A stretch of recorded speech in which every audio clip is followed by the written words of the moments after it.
성년식 때 흑백 느낌으로 나오고 뒤에 이렇게 뒤에서 뭐라고 해야 되지? 이걸 진행하시는 분들도 이 성년식을 조금 조커 같은 인상을 줬거든요. 저한테는 이게 좀 기괴한 모자들을 쓰고 쫄쫄이 검은색 쫄쫄이를 입고 나오는데 그게 어떤 카드에서 영감을 받아서 뭔가 조커 그런 느낌, 병정 느낌을 주신 건지가 궁금했고. 안녕하세요, 무비걸TV 리뷰어 이주연입니다. 네, 오늘은 저번 시간에 이어서 듄2, 지금 아직 개봉 중인 영화죠? 핫한 영화에 대해서 리뷰해 보겠습니다. 저번엔 조금 이렇게 말 많이 했기 때문에 오늘은 조금 조심스럽게 얘기를 해보겠습니다. 그래서 저번 시즌 1을 보고 그 젠다이아 배우에 대해서 팬들 조금 나와서 너무 아쉽다 하시는 분들은 2에서 정말 만족하실 것 같아요. 거의 내내 투탑으로 나오니까 좋은 연기 기대해보셔도 좋으시고, 제가 보고 너무 놀랬다 싶었던 부분은 그 모래벌레, 시즌 1에 잠깐 나와서 큰 임팩트를 주었던 그 모래벌레가 시즌 2에서는 거의 따릉이처럼 계속 나옵니다. 그냥 버스처럼 인물들이 이렇게 계속 대중교통처럼 타고 다니는데 그걸 보는 재미도 확실히 쏠쏠해요. 그래서 CG인지는 모르겠지만 시즌2는 아무래도 이 폴이 여기로 이동해온, 얘기해도 되겠죠? 시즌2를 봤다는 건 1을 끝까지 봤다는 거니까 1의 후반부에 여기로 이동해오기 때문에 배경이 계속 사막에서 이루어져서 그 사막에서 모래벌레를 타고 다니고 모래 사막 언덕들을 이렇게 깎아나가고, 벌레 사이즈가 정말 크잖아요. 그런 것들을 보면서 이렇게 압도당하는 느낌을 계속 받으실 수 있기 때문에 조금 1보다 저는 개인적으로 2는 진짜 영화관에서 보셔야 합니다. 또 저는 1은 처음에는 그냥 보고 이 리뷰하려고 두 번째는 용암에게서 봤는데요. 진짜 평일 낮이든 새벽이든 다 자리가 꽉 차 있어가지고 무슨 수험생 마냥 그 수강 신청할 때의 기억을 떠올리면서 계속 들어가 봤어요. 계속 여기 자리 났나 들어가 보다가 겨우 가운데서 봤는데 정말 후회하지 않았습니다. 그 모래 알갱이 하나하나들이 이렇게 날라오는 듯한 느낌이 들면서 배경이 조금 단조롭다 보니까 오히려 준비한 것들이 주는 이런 웅장함, 그리고 2는 제가 알기로는 이 아이맥스 기율로 찍은 것이 훨씬 많기 때문에 인물들의 클로즈업 이런 것들도 바로 이렇게 코앞에 있는 느낌이 들기 때문에 개인적으로는 2는 진짜 큰 화면으로 보시면 훨씬 더 재밌게 즐길 수 있다고 생각합니다. 조금의 단점 아닌 단점을 생각해보자면 1보다 2가 더 길다고 느껴지실 수는 있어요. 1 자체는 애초에 아무것도 모르는 미지의 영역에서 계속 새로운 정보들이 들어오고 새로운 인물들이 계속 나오는 것에 대해서 조금의 피로감이 있을 수 있다면, 2 같은 경우는 앞쪽에서 계속 뿌려놓은 복선들을 회수하는 과정이기 때문에 등장했던 인물들이 다시 등장하고 알던 개념들이 다시 나오기 때문에 어떻게 보면은 초반에 이렇게 진행되는 것은 조금 스토리 라인, 흐름이 단조롭다고 느껴지실 수도 있는데요.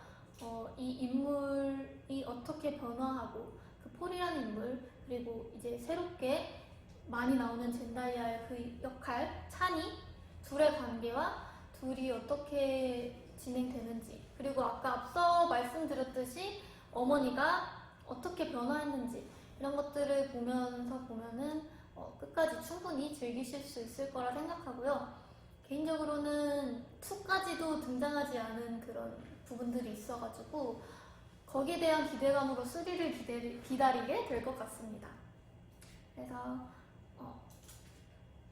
좋았던 거는 모래벌레를 자주 볼 수 있어서 좋았고, 효과음이나 소리, 특히 영화 음악 당연히 너무 좋았고요. 그런 요소들에 계속 이렇게 압도되면서 보다 보니까 이 현실감이 없잖아요. 그래서 진짜 꼭 빠져서 볼 수 있어서 그런 부분들이 팬들이 많은 것 같고요. 똑같이 액션씬을 기대했다면은 1보다도 어떻게 보면 사막에서 이루어지다 보니까 조금 이렇게 날카롭고 이런 직선적인 액션보다는 조금 뭉툭하고 덩어리 젖어 있는 느낌을 받을 수도 있는데요. 그 큰 언덕들이 뭐 무너진다든지 거대한 함선들이 내려온다든지 비행선들이 내려온다든지 이래서 조금 묵직한 액션들은 준다고 생각하고, 후반부에 어쨌든 싸우는 부분에서 1대1, 4대1 이렇게 싸우는 장면들도 있기 때문에 액션적인 부분도 그 부분만 조금 감안하시면 보실만은 하다고 생각이 듭니다. 그래서 보다 보면은 제가 처음 봤을 때는 사실 이건 팬분들은 어떻게 느끼실지 모르겠지만 젠다이아 그 역할 자체가 조금 왜 저렇게 하지? 감정선을 조금 못 따라간 부분들도 있어요. 너무 적대적인 표정을 보이거나 조금 이렇게 화난 것 같이 이런 표정을 계속 짓고 있어가지고 배우 자체의 사랑스러운 매력이 조금 덜 보여서 아쉽겠다 싶기도 하고, 현실에서 또 연애하시는 상대가 있다 보니 둘의 애정씬에서 조금 이렇게 조마조마하는 부분들도 있었는데, 두 번째 보니까 제가 놓치고 본 부분들이 많더라고요. 원처럼 친절하게 앞뒤 설명들이 다 나와 있고 대사에 충분히 이 쌓여가는 감정선들이 나와 있기 때문에 제가 놓쳤던 부분이라서 다시 보니까 이 젠다이아 캐릭터에 몰입하게 되고, 왜 그녀가 이렇게 좀 분노를 했는지, 여기서 왜 이런 배신감을 느꼈는지, 스포가 되는 부분들은 최대한 자제하겠습니다.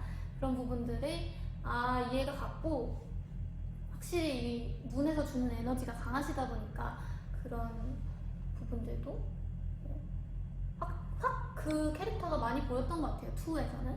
그리고 1에서의 폴과 2에서의 폴이 굉장히 많이 바뀌는데, 이런저런 일들을 겪으면서 이렇게 계속 끝까지 저항하려고 하는 모습을 보여줘서 뭐 후반부에 달라진 캐릭터를 보더라도 왜 저렇게 변했어 이런 느낌보다는 이 인물이 자체가 어떻게 보면 되게 신화적인 인물로 나오잖아요. 메시아적인 인물로.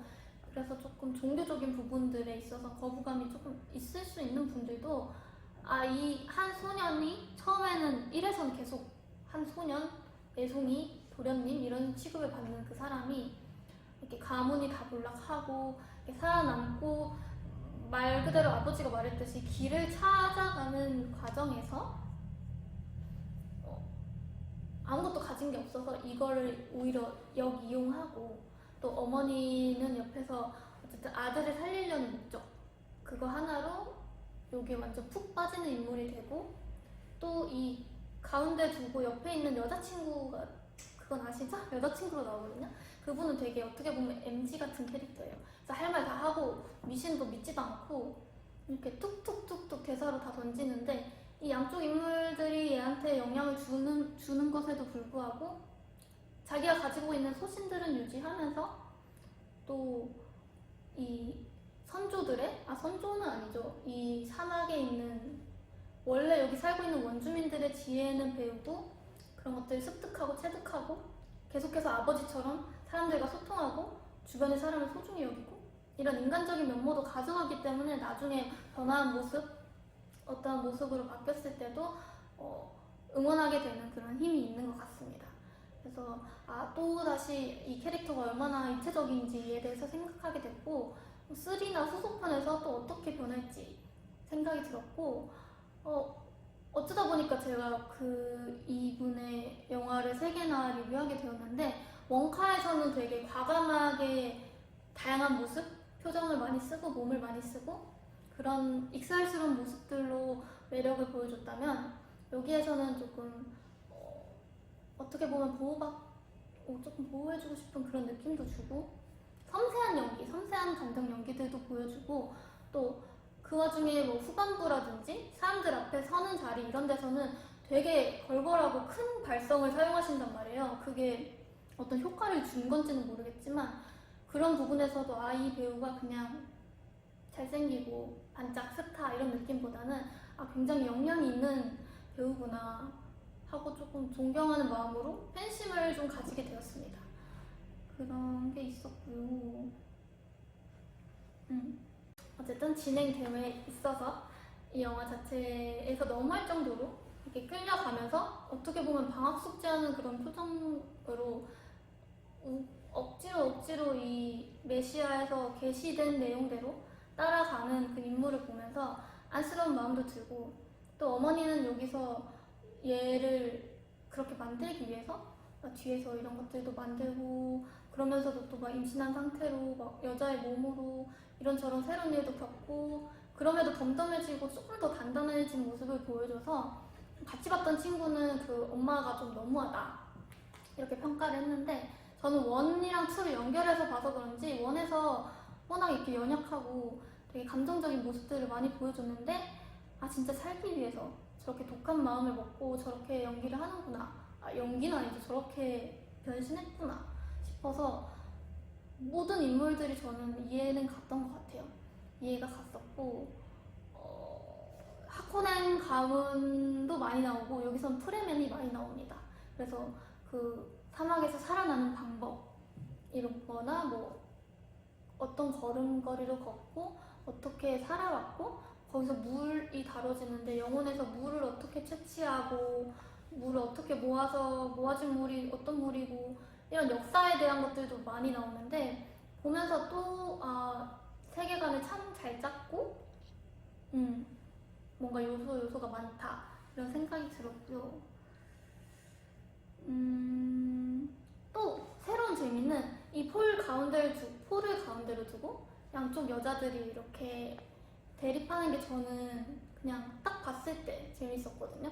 그래서 엄마는 어쨌든 얘를 그런 메시아적인 인물로 키우기 위해서 그런 것들을 조금 주입하는 편이 있다면, 이 여자친구 역할은 그런 사람이 아니고, 이 폴이 갖고 있는 그 소신, 나는 너네를 정복하거나 너네를 구원해주는 사람이 아니고 그냥 너네의 지혜를 배워서 너네와 함께 하코넨을 대적해서 싸우고 여기를 평화를 찾아주겠다, 그런 입장을 지지해서 외지인을 되게 경계하고 미신을 싫어하는 인물임에도 불구하고 이 인물의 옆에서 사랑을 나누고 되게 현실로 돌아올 수 있게 조금 그런 무거운 짐들을 내려놓을 수 있게 해주는 역할이라서, 실제 엄마는 이 사람임에도 불구하고 제가 봤을 때는 이 둘의 사랑이 그냥 젊은 남녀의 사랑보다는 어떤 엄마가 가진 모성애를 보여주는 듯한 느낌이 들었어요. 이게 감독분이 연출하신 건지는 모르겠지만, 그래서 오히려 젠다이아 캐릭터가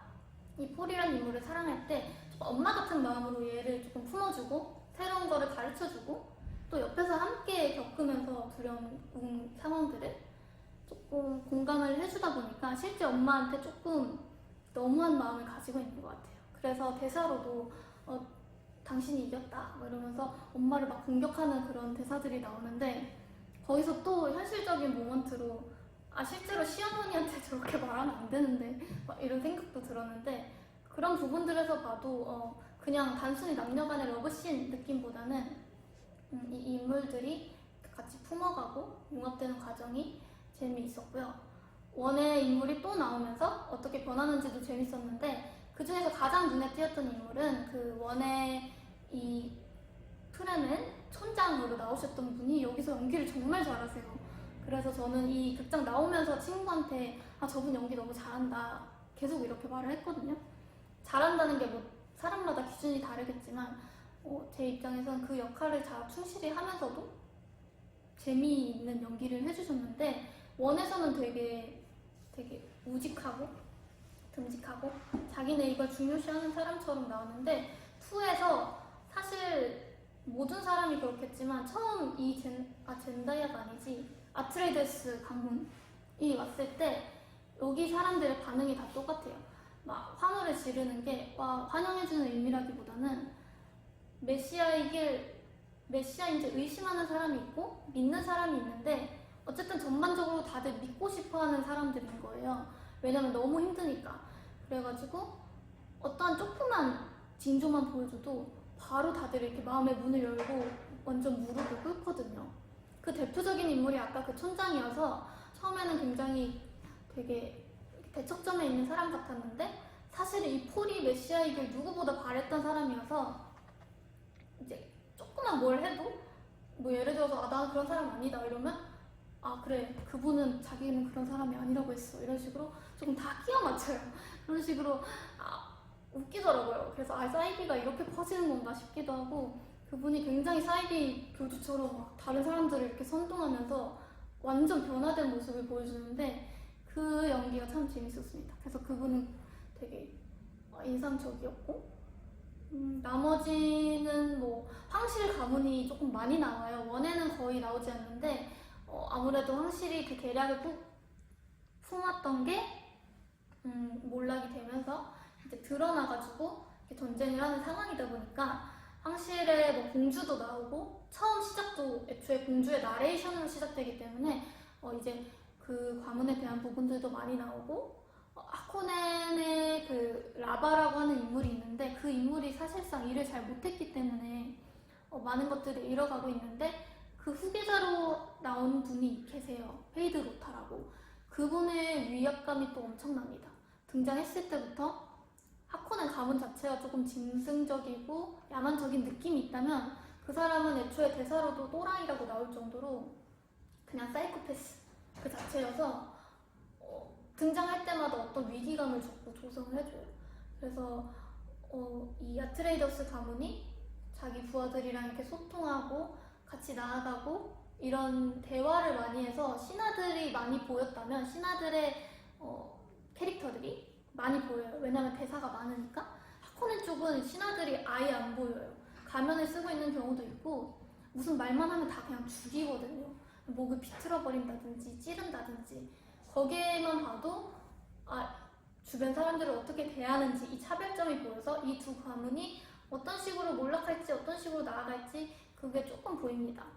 그래서 사실 같이 본 친구가 하코넨 가문 되게 뭔가 있는 것처럼 했는데 저렇게 허무하게 죽냐 이랬는데, 저는 그 부분도 조금 딥하게 생각해보면은 사람들을 도구로만 생각하고 돈으로만 생각하고 막대기 때문에 어떻게 보면 그런 자기 목숨을 내걸 정도의 충성심, 그런 사랑하는 마음이 없었기 때문에 막상 위기의 순간에서는 지켜줄 사람이 없었다고 생각이 들고, 그런 부분에서도 어떤 교훈을 얻을 수 있었던 것 같습니다. 어쨌든 조금 마무리로 가보자면, 어쨌든 사막이 배경이다 보니까 굉장히 단조로운 느낌이 들 수 있어요. 근데 저는 그래서 오히려 거기 나오는 인물들의 눈빛이나 표정 이런 게 굉장히 잘 보였거든요. 주변이 그냥 밋밋한 사막이다 보니까 거기에서 뭐 반짝이는 눈빛이라든지 어떠한 주름진 여기 근육을 사용해서 이런 감정이겠구나 이런 것들을 따라가기가 좋아서, 이것도 연출적으로 의도하신 건지는 모르겠지만 되게 섬세한 연기가 더 잘 돋보였다, 시즌 1에 비해선. 그런 생각이 들고요. 아무튼 제가 봤을 때는 이 시나리오 자체가 이 준이라는 원작을 예전에도 만들려고 했는데 어떤 유명한 감독이 이걸 러닝타임이 16시간이어도 부족하다 그렇게 말하면서 이렇게 GG를 치셨었거든요. 그것처럼 이게 시즌이 몇 가지 나올지는 모르겠지만 이 영화 안에 담기에는 부족한 부분이 많아서 어쩔 수 없는 조금 불친절한 부분들이 있긴 있어요. 근데 그런 부분들은 사실 원에서 나왔듯이 대사에 잘 나와 있는 경우가 있고, 어쨌든 제가 느낀 거는 좀 절제된 대사들을 사용할 수밖에 없는데, 그게 이 인물의 가진 위치 때문일 수도 있고 분량 때문일 수도 있겠지만, 그 절제된 대사 속에서 얼마나 섬세하게 감정 연기를 하는지 그것에 따라서 다음 것들을 예측할 수도 있고 응원할 수도 있고 그런 힘을 갖고 있는 것 같아서 원보다 2에서는 배우들 한 명 한 명이 더 눈에 들어왔던 것 같아요. 그런 부분들도 있고, 하코넨 측은 나올 때마다 그 기괴한 느낌을 너무 줘요. 뭐 의도했는지는 모르겠지만 흑백으로도 많이 묘사가 되고 있고, 조금 봤을 때 조금 이렇게 거리감을 두게 되는 그게 있는데, 그거 자체에서 주는 영화 속 긴장감이 있는 것 같아요. 영화 자체가 조금 잔잔하게 흘러간다 싶으면 하코넨 쪽만 나오면 다시 이렇게 되는 느낌이 있어가지고 그런 것도 좋았고, 확실히 그쪽이 예측을 못하겠어가지고 갑자기 누굴 죽인다든지 이런 폭력성이 드러나다 보니까 그 페이드 로타랑 나중에 폴이랑 이렇게 대적할 때까지 진행되는 부분에서 많은 긴장감을 유발했던 것 같아요. 그런 부분들도 있고, 폴의 자리를 위협할 만한 존재로 잘 묘사가 되고 있고, 배우 또한 그런 분위기를 잘 풍기고 있는 것 같습니다. 그런 게 있고, 그래서 폴은 일단 배우 자체는 되게 마르셨잖아요. 키는 되게 크시지만. 그래서 조금 상대 배역들에 비해서 왜소해 보이는 느낌도 있는데, 어떻게 나중에 권위 있는 자리에 갔을 때 그것을 표현할 수 있을까 생각했을 때 뭔가 의상도 계속 깨지지 않은 그런 걸 입고 나오지만 후반부에는 어떤 망토 같은 그런 느낌으로 디자인 변형을 주기도 하고, 목소리 발성도 실제로 조금 더 이렇게 긁으면서 많이 하시더라고요. 그런 것들에서도 위압감이 느껴지고, 확실히 또 몸을 잘 쓰는 배우다 보니까 어떤 이렇게 동작을 했을 때 조금 이렇게 크게 보이는 경향이 있어서 되게 캐스팅을 잘했다 이런 생각이 들었고요. 제가 어쨌든 소설을 보진 않았다 보니까 놓친 부분들이 정말 많을 거예요. 그런 것들을 댓글로 다 남겨주시면은 저는 더 깊게 이해할 수 있어서 좋을 것 같고요. 또 하나의 키포인트는 저는 엄마 역할을 하신 분이 이제 2에서는 계속 눈이 은은하게 돌아 계시단 말이에요. 좀 은은한 광기가 느껴지시는데 그래서 그 눈빛으로 이렇게 차가운 말투로 베네 게세리트 언어를 계속 구사하시는데 그거 보면서도 조금 임팩트가 있었고, 그런 요소들이 다 합쳐져서 어떤 조금 엄마임에도 불구하고 마녀 같은 느낌을 주기도 하는 것 같아요. 그런 것들이 있고, 또 부가적으로 뭐 여러 가문이 나오다 보니까 깃발도 등장하고 뭐 이런저런 요소들이 등장하는데, 그런 것들 보면서도 와, 확실히 덕후가 많이 생길 수밖에 없는 영화구나 이런 생각이 들었고, 그런 디테일들 하나하나를 찾아가는 영화다 보니까 정말 수작이라는 생각이 들었습니다. 그래서 궁금한 게 사실 조금 많이 생겼어요. 최근 영화기도 하고 제가 작품을 아직 보지 않았다 보니까, 소설 작품을. 그래서 감독님한테 궁금한 거는, 일단 그 페이드 로타 성년식 때 흑백 느낌으로 나오고, 뒤에 이렇게 뒤에서 뭐라고 해야 되지? 이걸 진행하시는 분들도 이 성년식을 조금 조커 같은 인상을 줬거든요, 저한테는. 이게 좀 기괴한 모자들을 쓰고 검은색 쫄쫄이를 입고 나오는데, 그게 어떤 카드에서 영감을 받아서 뭔가 조커 그런 느낌, 병정 느낌을 주신 건지가 궁금했고, 또 궁금한 거는 이제 그 임신했던 아이가, 여자아이, 여동생이 꿈속 장면으로 이제 나타나는데, 그 배우분을 선택하신 이유가 궁금하고요. 저는 배우 입장이라서 그런지 항상 캐스팅 이유가 궁금하더라고요. 그런 것도 궁금했고, 비행선은 저는 가문별로 의미가 있다고 생각했는데 보다 보니까 다 이렇게 조금 잠자리 같은 느낌이 있어가지고 제가 놓친 건지, 가문별로 어떤 비행선이나 이런 공격하는 장치들에도 뭐 모티브를 한 곤충이나 뭐 동물 이런 게 있는지 아시는 분들은 댓글 달아주셔도 좋고요. 그런 것도 궁금했고, 개인적으로 궁금했던 거는 이 사막신에서 코에 계속 이런 호흡하는 걸 끼고 있는데, 그거를 계속 끼고 연기하면은 너무 찝찝할 것 같은 거예요. 집중하기도 힘들고, 좀 뭐가 생길 것 같기도 하고. 그래가지고 배우분들이 불편하지 않으셨는지 그것도 궁금하더라고요. 그래서 이쯤에서 마무리하고요. 우리는 시즌3를 기다리면서 댓글로 더 많은 얘기 해주시면 제가 다 보겠습니다. 네, 이상 뮤비걸TV 이주연이었습니다. 가볍게 연인 관계로 예를 들면, 왜 내가 좀 피곤해도 상대방이 너무 좋으면 내 피곤함을 이기고 데려다 주는 것처럼, 내가 좀 힘들어도 상대방을 기쁘게 해주기 위해 아르바이트 뛰어서 선물 사주는 것처럼, 그런 내 희생이 상대방의 기쁨이 되면 그게 나에게 기쁨으로 다가오는 게 사랑이 아닐까라는 생각이 들고요. 시청자 여러분 안녕하세요. 무비걸TV의 리뷰어 김영수입니다. 제가 오늘 리뷰할 영화는 What's Love입니다. What's Love는 24년 3월 20일에 따끈따끈하게 개봉한 셰카르 카프르 감독의 멜로 그리고 로맨스 영화입니다. 주연으로는 다큐멘터리 감독 역인 조이로 나오는 릴리 제임스 배우님과 그녀의 오랜 친구 카즈 역의 샤자드 라티프 배우님이 열연해 주셨습니다. 이 간단한 줄거리를 먼저 살펴보자면요. 이 카즈와 조이는 각각 47번지와 49번지 바로 옆집에 살면서 이 가족끼리도 친근한 관계를 유지하는 그런 소꿉 친구입니다.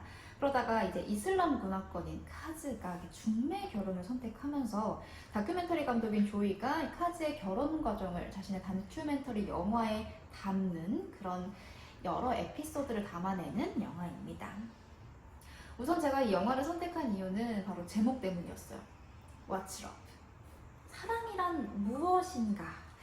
사랑이란 무엇인지 생각해보는 걸 굉장히 좋아하는데 그런 영화이지 않을까? 그리고 조금 가벼운 그런 사랑 영화라고 생각을 해서 영화를 선택을 했었는데요. 결과적으로 말씀을 드리자면 아주 많은 생각을 하게 만든 결코 가볍지 않은 그런 영화였습니다. 이 두 주인공에 대한 이야기를 시작으로 본격적인 영화 리뷰를 해볼까 하는데요. 우선 남자 주인공 카즈는 파키스탄 혼혈이에요. 때문에 이 문화와 그리고 종교적인 내용을 다뤄야 하고 또 인종차별적인 이야기를 다뤄야 하는데요. 제가 이슬람 문화권에 대한 다양한 이야기를 알지 못합니다. 그리고 이 인종에 관련된 그런 내용을 담기에는 제가 어떠한 인종차별적인 대우를 받아본 적도 없고 너무 이제 한국인이 한국에서만 오래 살았어서 이 부분은 제외를 하고 이 카즈라는 인물이 가진 특성만 좀 말씀을 드려볼까 합니다. 이 카즈는 제 생각에 정말 컴플렉스가 많은 인물이다라고 생각을 해요. 착한 아이 컴플렉스도 있는 것 같고 완벽주의자 컴플렉스 등등 이제 많은 컴플렉스를 가진 인물이 카즈이지 않을까라는 생각이 들고 이 카즈는 남들의 시선을 굉장히 많이 의식을 해서 남들에게 보여지는 내가 좀 완벽해야 되는 그런 인물입니다. 그래서 조금 답답한 면이 있어요. 어느 정도냐면 부모님을 실망시키지 않으려고 그 다 큰 장성한 성인이 나무집에 몰래 올라가서 담배를 이제 몰래 피는 그런 모습이 나올 정도로 아주 답답한 그런 여러 컴플렉스를 가진 인물이다라고 생각을 할 수 있을 것 같고 두 번째 주인공이죠. 우리 여주인공 조이는 연애에 관련돼서는 조금 겁이 많은 느낌? 좀 실패할까봐 겁이 나서 그러니까 보다 완벽한 상태를 내가 완벽한 상대를 만나 결혼을 하려고 조금 두려워하는 너무 고르는 그런 느낌이 들었어요. 그러면서도 약간은 좀 보수적이다라는 생각이 들었고요. 그러니까 자신의 생각만이 좀 맞다고 생각하는 살짝은 유연하지 못한 사고를 가진 인물이 아닐까 하는 생각이 들었습니다. 이 영화의 큰 이야기거리 중에 하나가 바로 이 중매 결혼을 사랑이라고 할 수 있는가 이거든요. 이 카즈는 부모님을 만족시키기 위해서 중매 결혼을 선택하는 인물이에요. 또 조이는 중매 결혼은 사랑이 없는 그런 결혼이라고 생각을 하고 카즈를 말립니다. 근데 그러면서도 조이는요 데이팅 앱을 사용해요. 데이팅 앱과 중매가 뭐가 그렇게 다를까요? 그러니까 완전히 모르는 누군가를 완벽하게 타인을 여러 스펙을 통해서 뭐 어플을 통해서든 사람을 통해서든 여러 스펙을 보고 외모를 보고 자신이 정한 그런 어떤 기준점? 자신이 정한 어떤 점수를 넘긴 상대라면 만남을 가지는 게 데이팅 앱이잖아요.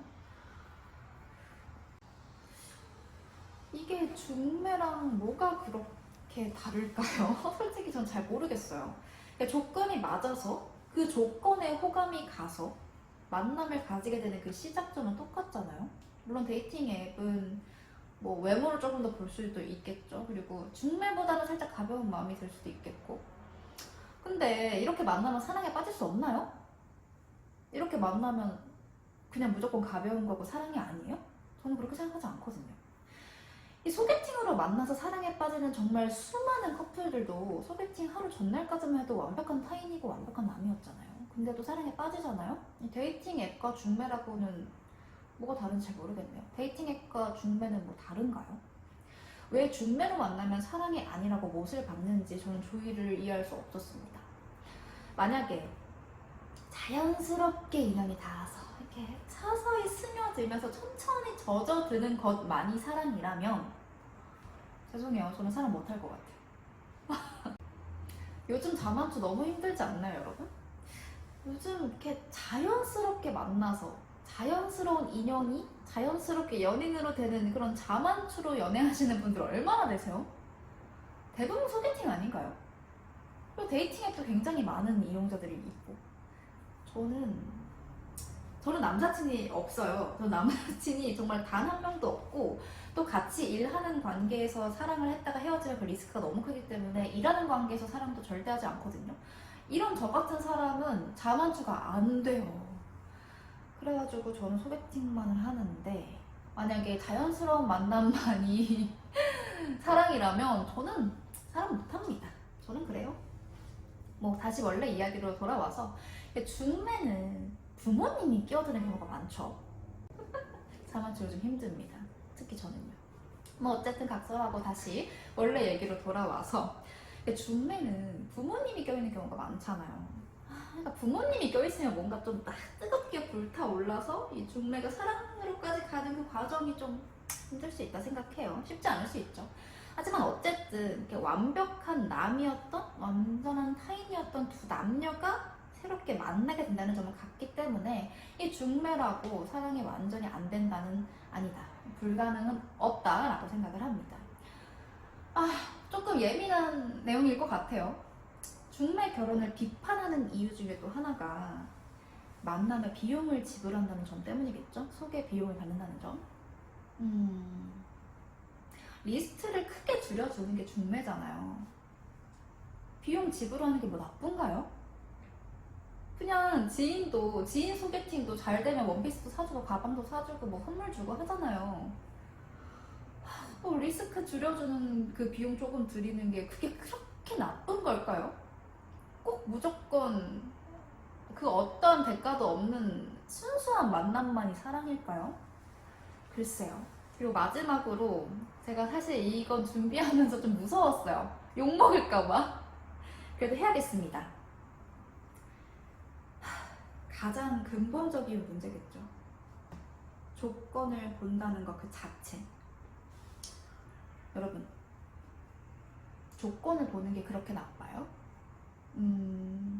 만남이 성사되기 전에는 사랑이란 감정이 없잖아요.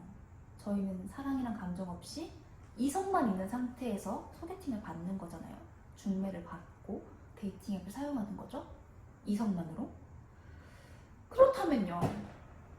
이왕이면 조건 좋은 상대 골라서 그 조건 좋은 사람과 사랑에 빠지는 게 더 좋은 거 아니에요? 저는 그렇게 생각합니다. 물론 사랑에 빠지면 그 조건은 전혀 보이지 않겠죠. 만약에 조건을 보고 만났을지언정 조건을 보고 만났을지언정 내가 그 사람과 완벽하게 사랑에 빠진 상태가 되면 그 조건이 뭐 사업의 실패라던가 탈모라던가 어떤 큰 사고 등등으로 조건이 사라지게 돼도 내가 이미 사랑에 빠졌으면 상관없겠죠. 사랑은 모든 것을 극복하는 아주 강력한 힘을 가지고 있으니까. 근데 만남이 성사되기 전이잖아요. 우리가 사랑에 빠지기 전이잖아요. 그때는 사랑이 없잖아요. 도대체 왜 조건을 보는 게 그렇게 나쁘다고 하는지 잘 모르겠어요. 물론 성격 봐야 되고 그 사람의 됨됨이 봐야 된다는 거 압니다. 그게 제일 중요한 거 알아요. 그 사람의 성향이 맞고 성격이 좋은 사람이 1순위인 거 압니다. 근데 그건 만나보기 전에 모르는 거잖아요. 이왕이면 조건 좋은 사람 내가 이미 알 수 있는 자료들로 꼽아서 이왕이면 예쁘고 잘생긴 사람이 성격도 좋은 거잖아요. 이왕이면 거기 학벌까지 좋고 직업까지 좋으면 더 좋고 이왕이면 거기 건강하고 집안까지 좋으면 더 좋은 거잖아요. 당연한 거 아닌가요? 본능 아닌가? 왜 욕하는지 잘 모르겠습니다. 근데 말하면서 좀 무서워요. 물론 전 조건이 그렇게 좋은 사람은 아닙니다. 보시다시피 외적으로도 상위권은 아니고요. 학벌도 그렇게 상위권은 아니에요. 키도 작고요. 집안도 막 좋은 편은 아닙니다. 때문에 제가 중매 시장에 나가게 된다면 정말 완벽한 조건 좋은 백마탄 완전히만 못 만나겠죠. 조건이 안 되니까. 압니다. 조건을 보는 건 당연하다고 생각하는 저는 굉장히 씁쓸한 현실이라고 생각을 해요. 왜냐면 내 조건이 좋지 못하니까. 근데 이렇게만 말을 하면 제가 너무 속물 같아 보일 수 있으니까 좀 새로운 TMI로 제 사적인 얘기를 좀 풀어볼게요. 저를 보호하기 위해서. 저는요, 수입이 그렇게 낮은 편은 아닙니다. 네, 까놓고 말해서 제 또래 여성분들의 수입보다는 괜찮아요. 이런 말 하면 좀 그렇죠. 때문에 데이트 비용도 제가 더 내는 날이 더 많아요. 저는 있는 사람이 더 내는 게 맞다 생각하거든요. 시간도 좀 유동적인 편입니다. 때문에 상대방이 막 장거리에 있거나 상대방이 시간이 없으면 제가 또 운전은 못 하거든요. 그럼 버스고 기차고 다 타고 갑니다. 그게 얼마나 먼 거리든 제가 가요. 돈 있고 시간 있는 사람이 가는 게 맞다 생각하니까 돈 쓰고 시간 쓰는 거거든요. 그리고 제가 좀 유교거리고 살짝 꼰대에 조금 구시대적인 사람이랑 막 요리 같은 거 해서 주고 챙겨주고 이런 걸 좋아하는데 저는 요리 정말 못해요. 정말 기본적인 요리밖에 못해서 요리 학원까지 다니는 정말 사랑에 빠지면 간이고 쓸개고 다 빼주는 그런 사람입니다. 뭐 어쨌든 이 얘기를 한 이유는 사랑에 빠지고 나면 이렇게 조건이고 뭐고 다 필요 없다 이 말을 하고 싶어요. 하지만 사랑에 빠지기 전이라면 조건을 보고 사람을 고르는 게 당연하다. 왜? 우린 아직 이성으로 판단하고 있으니까 라는 말 해드리고 싶었습니다. 뭐 제 말은 정답은 아니겠죠. 제 말이 정답은 아니지만 적어도 저는 그렇게 살고 있습니다. 얘기가 조금 샜는데요. 어쨌든 조이는 중매는 사랑이 없는 결혼이다 라고 생각을 해요. 저는 중매도 사랑이 있는 결혼이 될 수 있다라는 의견 여러 토했고요. 하지만 이 영화 속에서 카즈와 또 중매를 통해 만난 카즈의 아내는요, 사랑을 삭제할 노력조차 하지 않습니다. 이거는 영화를 통해서 만나보셔야 되는데 만나서 막 데이트도 하고 서로를 알아가고 이런 과정 자체가 없어요. 노력이 없습니다. 이렇게 되면 조이 말이 맞죠. 이렇게 된다면 조이 말이 맞아요. 그저 결혼을 위한 결혼이 됐어. 이렇게 되면 그저 결혼을 위한 결혼이 됐을 뿐이죠. 사실 이 영화는요, 결국은 돌고 돌아서 동화 같은 아름다운 이야기로 끝납니다. 조금 뻔한 이야기로 마무리되는데 이게 또 맛있어요. 아는 맛이 무섭다고.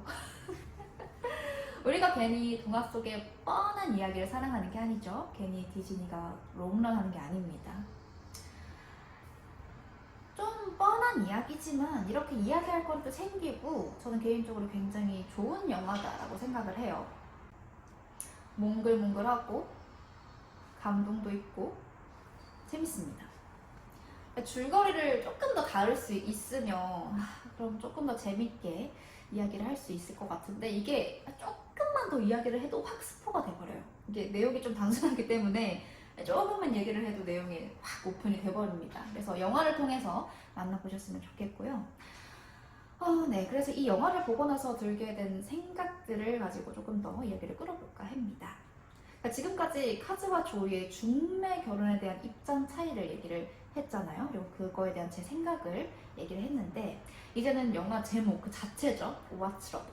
사랑이란 무엇인지에 대한 제 생각을 좀 이야기해볼까 해요. 여러분, 사랑이란 무엇일까요? 너무 어렵죠? 제가 생각해도 너무 어려운 주제인 것 같아요. 영화에서 이거 좀 스포할 수 있는데 혹시 스포 민감하시면 한 10초 정도 넘겨주세요. 영화에서 카즈의 여동생의 이야기도 나오면서 정말 너무너무 감동적이고 정말 눈물 펑펑 쏟는 그런 스토리가 나와요. 가족 스토리. 자세히 이야기할 수는 없지만 사랑이냐 가족이냐 그것이 문제로다 이런 내용이거든요. 새로운 가족에 대해 사람과의 사랑과 기존 가족 간의 사랑. 이 사랑이란 너무 복잡한 문제인 것 같아요. 너무너무 사랑해서 결혼을 했지만 이혼하기도 하고요. 너무너무 사랑하는 가족이지만 연을 끊고 살기도 하잖아요.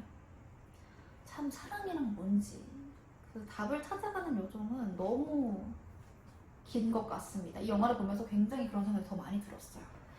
근데 사실 저는 아직도 이 사랑이란 무엇인지에 대한 답을 찾지는 못했어요. 다만 제가 아직까지 확신하고 있는 사랑은요, 그러니까 내가 상대방을 통해 어떤 희생을 해도 그게 희생으로 느껴지지 않고 기쁨으로 느껴지면 그게 사랑이라고 생각을 해요.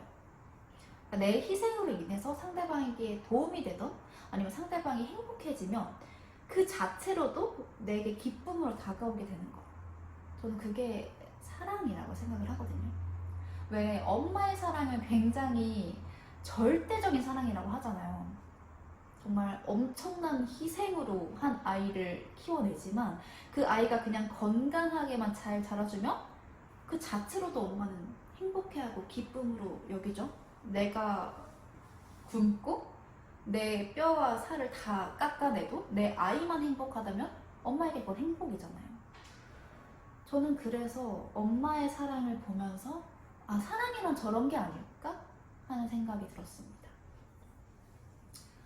이 너무 딥한 얘기니까 가볍게 연인 관계 예를 들면 왜 내가 좀 피곤해도 상대방이 너무 좋으면 내 피곤함을 이기고 데려다 주는 것처럼 내가 좀 힘들어도 상대방을 기쁘게 해주기 위해 아르바이트 뛰어서 선물 사주는 것처럼 그런 내 희생이 상대방의 기쁨이 되면 그게 나에게 기쁨으로 다가오는 게 사랑이 아닐까라는 생각이 들고요. 이런 게 아직까지는 제가 생각하는 사랑인데 뭐 답은 아니겠죠. 여러분의 생각도 궁금합니다. 댓글로 내가 생각하는 사랑은 이런 거다 라고 남겨주시면 재밌을 것 같아요. 여러분이 생각하는 사랑은 어떤 건지 궁금합니다. 저는 생각할 거리가 많거나 정말 너무 자극적이거나 아니면 그냥 동화같이 행복한 영화를 좋아하는데요. 이 영화는 그저 행복함과 좀 생각할 거리가 많은 그 사이 어디쯤에 있는 영화라고 생각을 해요. 이 파키스탄 결혼식 문화를 보여주는 장면에서 화려하게 볼거리도 정말 많았고요. 듣는 재미도 있었고요. 보는 재미도 있었고 또 조이 엄마가 중간중간에 분위기를 확 풀어주는 감초 같은 역할을 하거든요. 너무 진지하거나 지루해지지 않게 딱딱 잡아주는 역할을 하셔서 또 조이 엄마의 매력에도 또 흠뻑 빠져볼 수 있어서 재밌었습니다. 정말 친한 친구나 아니면 가족과 함께 봐도 정말 좋은 작품이 아니었을까라는 생각이 들면서 저는 이만 물러가도록 하겠습니다. 끝으로 이 영화 보신 분들 나는 이렇게 생각해 라고 의견 달아주시면 재밌을 것 같고 또 다음 영화는 어떤 걸 추천하시는지 추천해 줄 만한 영화 있으시면 댓글로 남겨주시면 적극적으로 참고하도록 하겠습니다. 그럼 저는 다음 영화로 또 찾아뵙겠습니다. 다음에 만나요.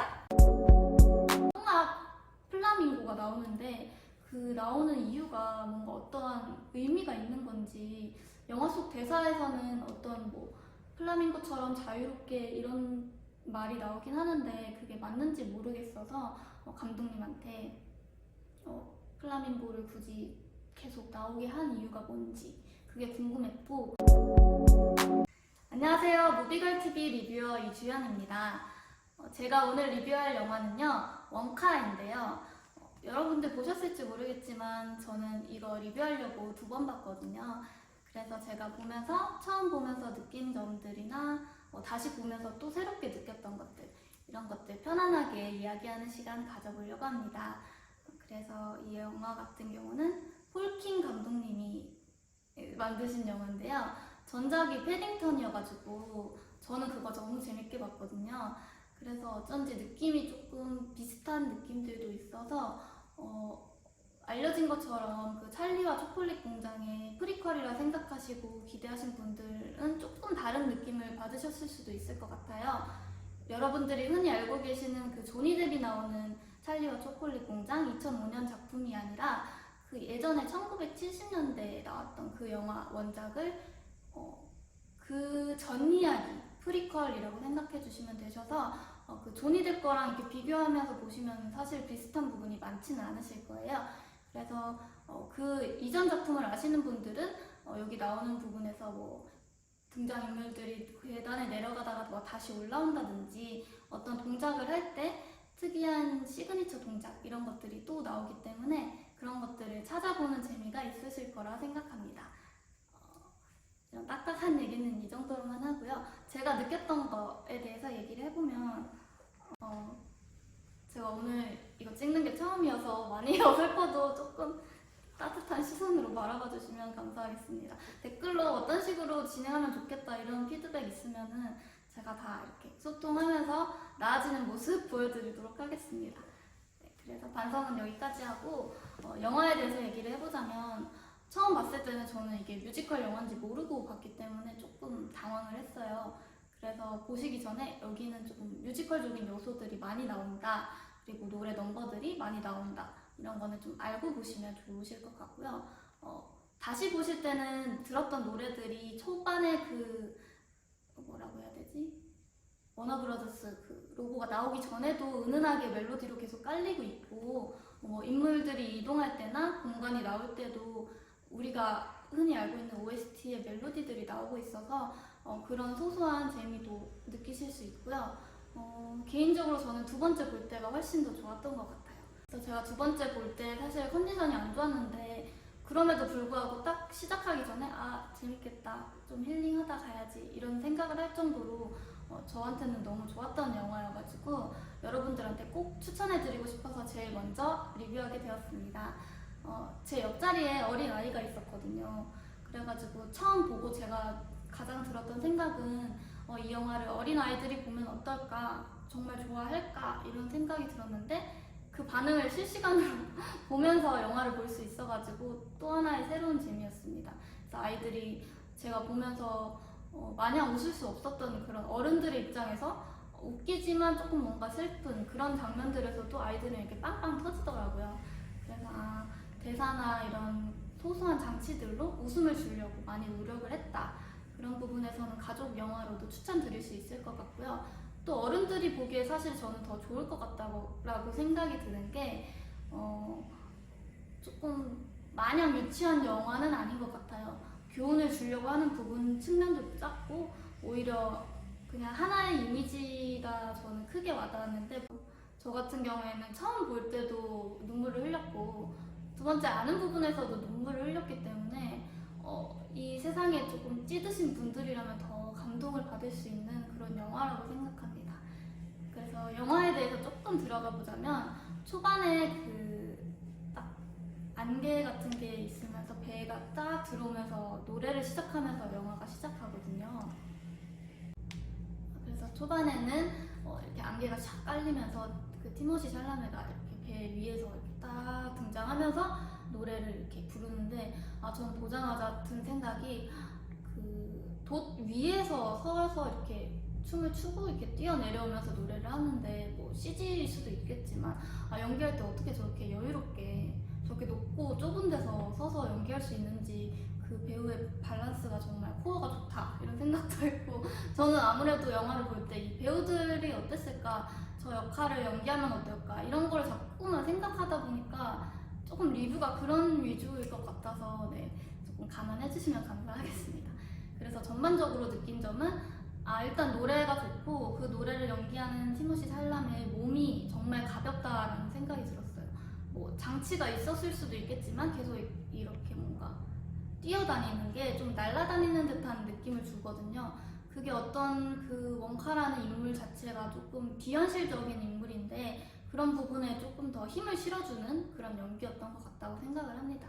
그래서 보면서 저 인물이 주인공이지만 조금 뭔가 동화 같기도 하고 판타지적인 요소가 있겠구나, 그런 생각을 하게 되고, 실제로 그 티모시 샬라메가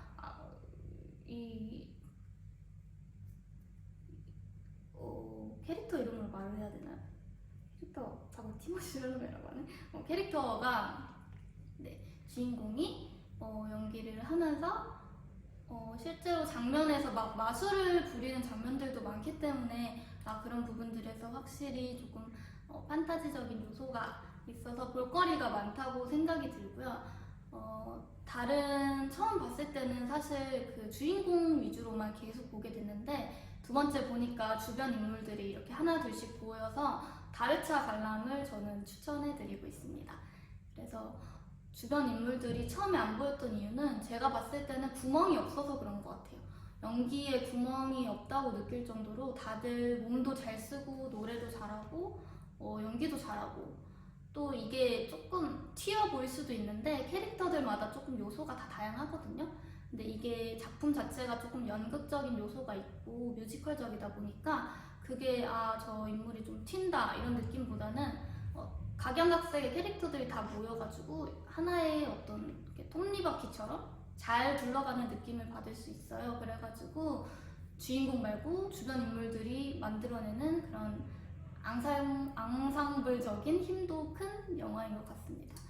그래서 개인적으로는 이 영화는 이런 세트장이나 이런 것들의 볼거리도 많지만 배우들의 연기도 다시 한번 집중해서 보면 정말 다들 강약 조절도 잘하고 표정 연기도 정말 과하지 않게 잘 사용하고 무엇보다 목소리가 다들 너무 좋으셔가지고 한 명 한 명 다들 영화 끝날 때쯤에는 모든 캐릭터를 애정 어린 눈으로 보게 되는 그런 영화였습니다. 네, 그랬고요. 웃긴 요소들이 계속 나와요. 뭐 예를 들면 시계탑 같은 것도 그냥 시계를 치는 게 아니고 뭐 여자가 나와서 이렇게 남자의 머리를 이렇게 후라이팬으로 친다든지 뭐 그런 식으로 계속 재밌는 요소들이 나오는데 이게 제가 조심스러운 게 스포가 되지 않는 선이 어느 정도일지 생각하면서 말하다 보니까 계속 이야기보다는 제 느낌에 대해서 말을 하게 되는 경향이 있어요. 그래서 스포가 있으면 알아서 편집을 조금 해주시면 네, 감사하겠습니다. 근데 이거는 예고편에도 나온 부분이니까 말을 하자면 뭐 예를 들어서 이렇게 티모시 샬라메가 딱 나타나서 그 달콤 백화점이라는 곳에 가요. 거기가 어렸을 때부터 꿈꿨던 곳인데 그곳에서 내가 여기서 초콜릿 장사를 해야지 이렇게 꿈꾸면서 이렇게 노래하는 씬이 있거든요. 그 장면 끝나고 경찰이 이렇게 들어와서 몽상 금지다 하고 벌금을 받아가는 장면이 있었는데 저는 거기서 너무 좀 슬펐거든요. 왜 저런 것까지 좀 치사하다 이렇게 뭔가 응원하게 되는 힘이 있어가지고 티모시 샬라메 자체가 눈이 너무 이렇게 촉촉하기도 하고 이렇게 미소 짓는 게 조금 마음을 가게 하는 그런 게 있어서 그런지 그래서 저는 조금 슬펐는데 옆에 아기는 진짜 완전 웃더라고요. 그래가지고 이런 것도 조금 재밌다 싶었고 보는 사람에 따라서 정말 다양하게 받아들일 수 있는 영화인 것 같아요. 그렇지만 한 가지 확실한 거는 나오는 노래들이 다 너무 좋다. 그래서 저는 이 영화 끝나고 뭐 설거지 할 때나 이렇게 버스 탈 때나 계속 이 노래를 들었거든요. 그래서 배우적인 욕심으로는 뭐 이 노래 커버하고 싶다, 이 노래 뭐 따라 부르고 싶다 이런 생각이 들 정도로 매력 있는 노래들이 많았고 또 움파룸파가 등장하는데 휴그랜트가 연기하셨죠. 그래서 소인족이 나타나는데 조금 괴상한 모습으로 나타나서 어떤 춤을 추는데 찾아보니까 SNS에 뭐 따라하신 분들이 많더라고요. 그런 것만 봐도 조금 매니아적인 요소들도 많은 것 같아요. 초콜릿 같은 것들도 저는 사실 그 찰리와 초콜릿 공장 정말 유명하지만 안 봤거든요. 아직 나중에 볼 예정이지만 그래서 그냥 이름만 듣고 엄청 맛있는 초콜릿들이 계속 나오는 그런 눈이 즐거운 영화겠구나 생각했는데 실제로 나오는 초콜릿들은 막 그 파티쉐가 만든 것 같은 쇼콜라티에가 만든 것 같은 그런 맛있어 보이는 초콜릿보다는 조금 다양한 기능적인 초콜릿들이 많이 나와요. 뭐 예를 들면 먹으면 털이 자라나는 발모 초콜릿이라든지 먹고 기분이 좋아져서 되게 감정적이 돼서 이렇게 일하던 사람이 막 눈물도 흘리고 옛사랑한테 전화도 하고 이런 초콜릿도 있고 먹으면 이렇게 몸이 둥둥 떠오르는 그런 초콜릿도 있고 그런 조금 판타지적인 요소들이 아무래도 많다 보니까 이건 확실하지 않은데 누군가가 말을 했는데 그 해리포터 제작진이 초콜릿 만드는 거에 관여했다는 그런 썰이 있는데 이건 확실하지 않으니까 댓글로 알려주시면 제가 감사하겠습니다.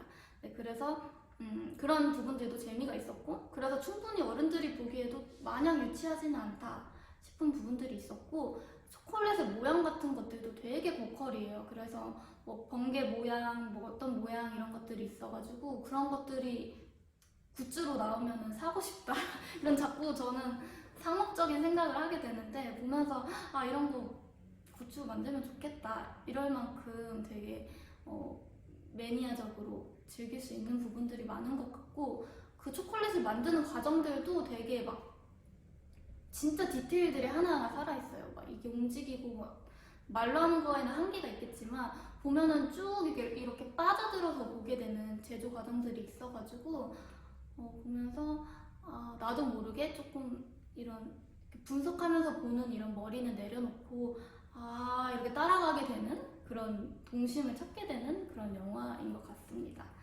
그래서 뭐 다양한 것들이 있지만 사실 제가 이렇게 말로 하는 거에는 한계가 있고 정말 이거는 편안한 마음으로 가셔서 그냥 충분히 즐기시다 나오시면 좋을 것 같고요.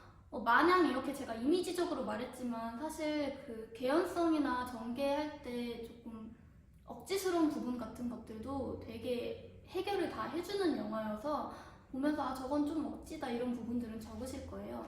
그래서 개연성이 조금 짜임새 있게 앞쪽에 대사로 다 나오거나 어떤 상황으로 이럴 수밖에 없겠다 이런 것들이 있어가지고 저는 보면서도 깨지 않고 이렇게 집중해서 본 것 같아요. 그래서 인물들이 이렇게 뭉치게 되는 원인이나 이렇게 얘를 도와줄 수밖에 없는 이런 이유 같은 것들이 다 나와 있기 때문에 보면서 스토리적으로도 되게 구성감 있게 잘 만든 영화다 그런 생각이 들었고요.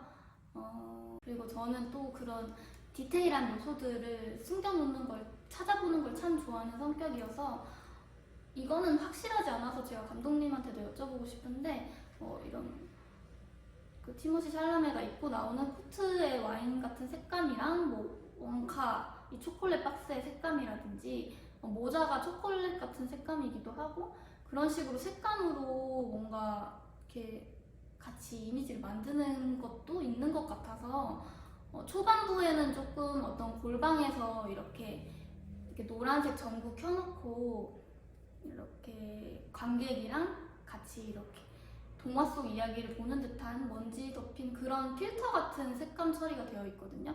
그래서 조금 전반적으로 조금 노란색 색감 느낌이 있어서 보면서 좀 눈도 편안하고 뭔가 조금 같이 아련해지는 밤속의 등불 창문에 비친 불빛 이런 것들이 굉장히 많이 나오는데 그런 것들이 조금 어렸을 때 이런 동심에 돌아가게 하는 그런 느낌이 들고 후반부에서 조금 위기 과정으로 전개가 될 때는 황금색이라든지 조금 차가운 도시적인 이미지도 보여주고 조금 햇살이라든지 이렇게 밝게 완전 색감을 조금 쨍하게 내면서 인물들이 입고 나오는 옷들도 색깔이 되게 다채롭거든요.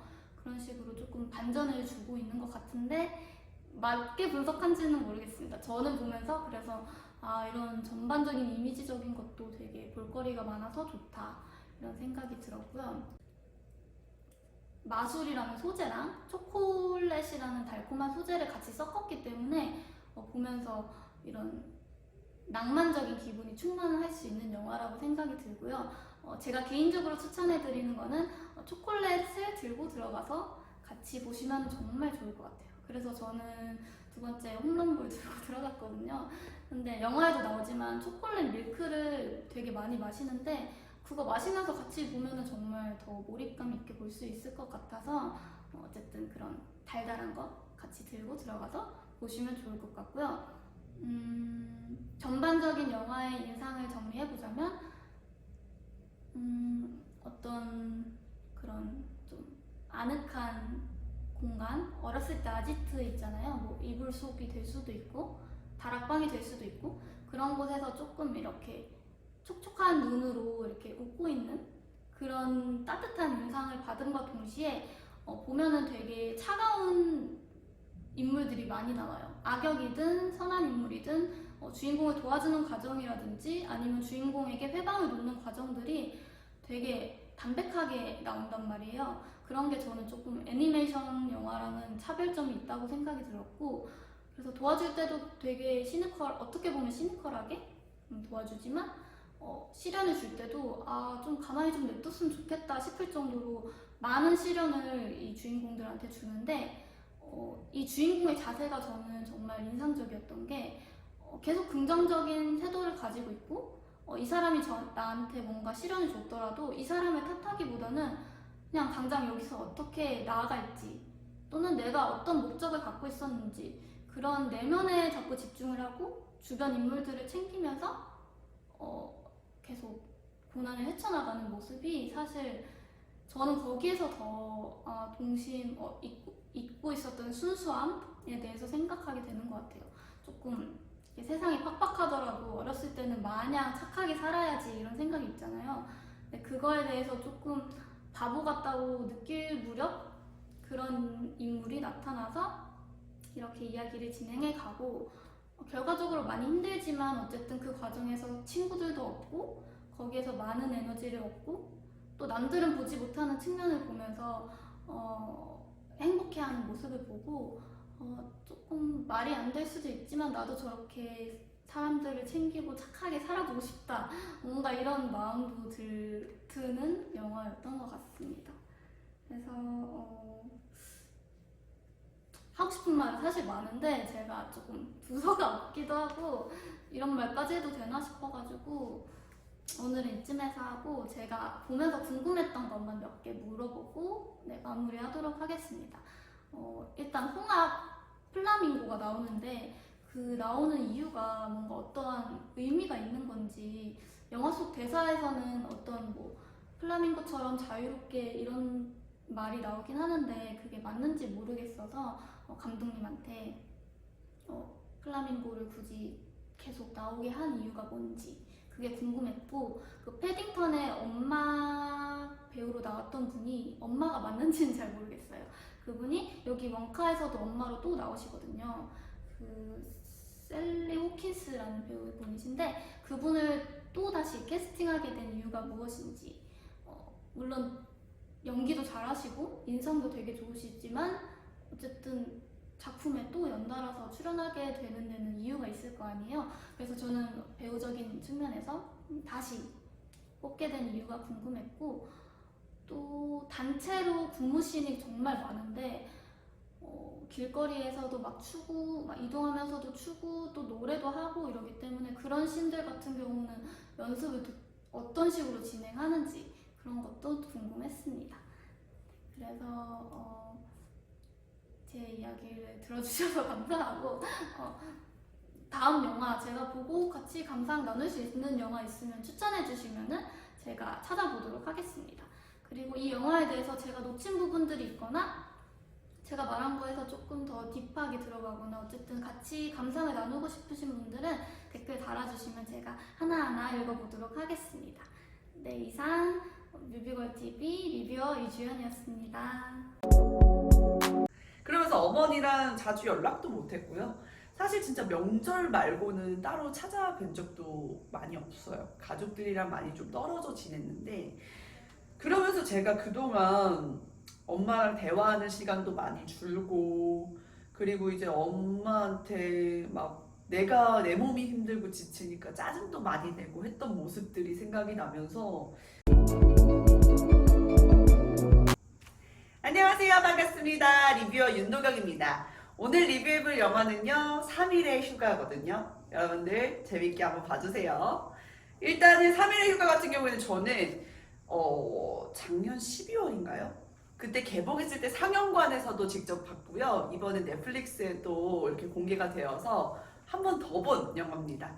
그래서 여러분들께 한번 자세히 리뷰해 보도록 하겠습니다. 감독님 같은 경우는 육상효 감독님이라고 해서 여러분들도 이미 잘 아실 거라는 생각이 또 들어요. 2019년에 개봉한 나의 특별한 형제 신하균님과 이광수님이 나온 걸로 알고 있는데 그 두 분이 나와서 이렇게 촬영했던 굉장히 또 스토리텔링이 있는 영화 한 편을 제가 또 알고 있고요. 그 다음에 이제 2010년에 개봉했던 반가반가라는 작품도 감독을 맡아서 이제 작품을 직접 연출을 하셨습니다. 그래서 굉장히 가족적이고 따뜻한 주제로 주로 제작 연출을 하시는 것 같고 이런 장르를 정말 잘 다루시는 감독님이 아닐까라는 생각이 들었는데 이번 영화도 마찬가지로 모녀 관계에 대한 이야기를 굉장히 재밌게 그리고 굉장히 인상 깊게 잘 그려내주고 계세요. 그래서 이거는 진짜 엄마와 딸 관계에 있으신 전국의 모든 모녀분들이 꼭 보셨으면 하는 바람이 있는 영화입니다. 줄거리를 한번 이야기해 보도록 할게요. 죽은 지 3년째 되는 날 복자, 김혜숙 배우님이 역할을 맡으신 복자라는 캐릭터가 하늘에서 3일간의 휴가를 받습니다.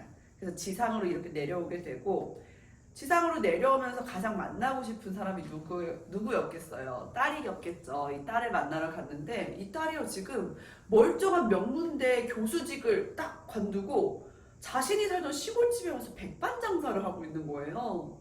그래서 너무 놀란 나머지 막 이런 딸의 모습이 너무 답답하기도 하고 막 약간의 배신감도 들고 그러거든요.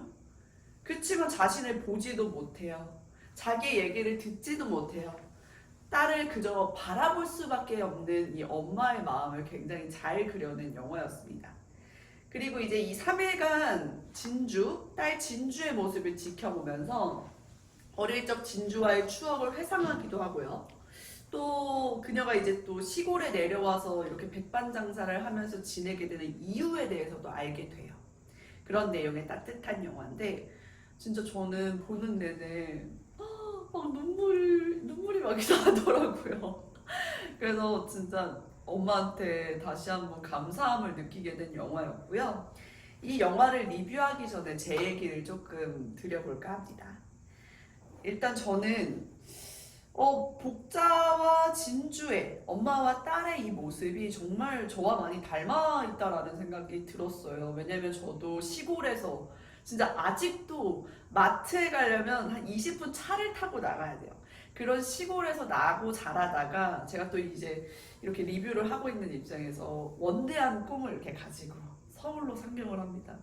그러면서 어머니랑 자주 연락도 못했고요. 사실 진짜 명절 말고는 따로 찾아뵌 적도 많이 없어요. 가족들이랑 많이 좀 떨어져 지냈는데 그러면서 제가 그동안 엄마랑 대화하는 시간도 많이 줄고 그리고 이제 엄마한테 막 내가 내 몸이 힘들고 지치니까 짜증도 많이 내고 했던 모습들이 생각이 나면서 좀 내 자신을 돌아보는 계기가 되는 영화가 아니었나라는 생각이 들었거든요. 근데 이것도 뭐 잠깐이죠. 또 투정 부리고 또 연락 안 하고 그러더라고요.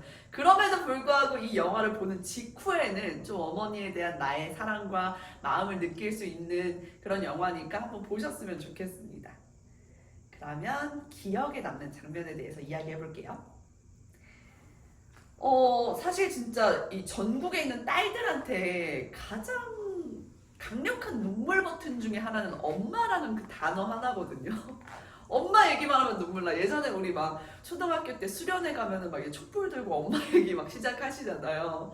그런 것처럼 엄마라는 이 단어는 우리에게 좀 눈물을 자아내는 그런 눈물 버튼 중에 하나인데 저는 이 부분이 가장 그래도 슬프더라고요. 이 영화가 곳곳에 이 뭔가 슬픈 장면들이 많이 숨어 있지만 가장 슬펐던 장면은 이 지금 진주라는 역할을 맡으신 이제 신민아 배우님이 미국의 명문대 교수직으로 가기 전에 서울에 잠깐 있어요. 이 서울에 있는 동안, 서울에서 생활하는 동안 이 서울에 있는 딸을 챙겨주고자 복자 김혜숙님이 막 잔뜩 반찬을 바리바리 싸가지고 저녁에 딸을 찾아옵니다. 근데 이 딸은 이래요. 뭐 이런 거 먹지도 않는 거 왜 싸왔냐. 그리고 얼른 좁아 터진다. 엄마랑 나랑 둘이 부둥켜갖고 잘 수나 있겠냐. 이러면서 화를 내버리거든요. 그래서 어머니는 진짜 뭔가 당황스럽기도 하고 슬프기도 한 표정을 지으면서 이제 집을 나서요. 집을 나서면 어머니가 갈 곳이 어디 있겠어요, 사실. 그 늦은 시간에 시골은 또 차가 빨리 끊기거든요. 근데 이렇게 막 정처없이 여기저기 시내를 돌아다니시다가 어머니가 결국 도착하는 곳은 어디냐? 24시간 영업하는 맥도날드입니다. 맥도날드에서 이제 500원짜리 아이스크림 콘을 하나 사서 12시간 넘는 시간까지 계속 가만히 사색에 잠겨서 앉아 계시거든요. 그 장면을 보고 진짜 저 너무 죄책감이 들었어요. 저도 실제로 오랜만에 이제 본가에 가게 되면 엄마가 이제 밥은 잘 챙겨 먹냐? 가장 먼저 이제 물어보는 게 밥. 잘 지냈냐, 아프지 않았냐 이런 것들인데 집에 가서 챙겨 먹으라고 그렇게 반찬을 싸주세요. 근데 저는 지금은 진짜 너무 기분 좋게 들고 오거든요. 근데 20대 초중반 그때 당시에는 그 버스나 기차에 반찬 들고 타는 것도 너무 싫었고 제가 또 차가 없다 보니까 뚜벅뚜벅 걸어가면서 그 터미널에서 집 오는 그 과정도 너무 싫었단 말이죠. 그리고 무엇보다도 잘 먹지도 않는 반찬, 우리 현대사회에서 식사 어떻게 다들 해결하세요? 직접 해먹기보다는 사 먹거나 혹은 뭐 배달시켜서 드시는 경우가 상당히 많은데 저도 그러면서 버린 반찬만 수백 개가 넘거든요. 그러니까 엄마가 고생해서 만든 반찬 뭔가 낑낑 들고 왔는데도 불구하고 결국엔 버리게 되는 이 과정을 거치게 되다 보니까 엄마한테 짜증이 나더라고요. 근데 그런 내 모습을 이 너무 영화 속에서 현실 고증되고 있는 거죠. 그러니까 그 점에서 눈물이 나는 거예요. 와, 내가 그 반찬을 안 챙겨갔을 때 우리 엄마 마음 어땠을까? 이런 생각이 들면서 이제는 진짜 잘 챙겨와야겠다 라는 생각이 들었습니다.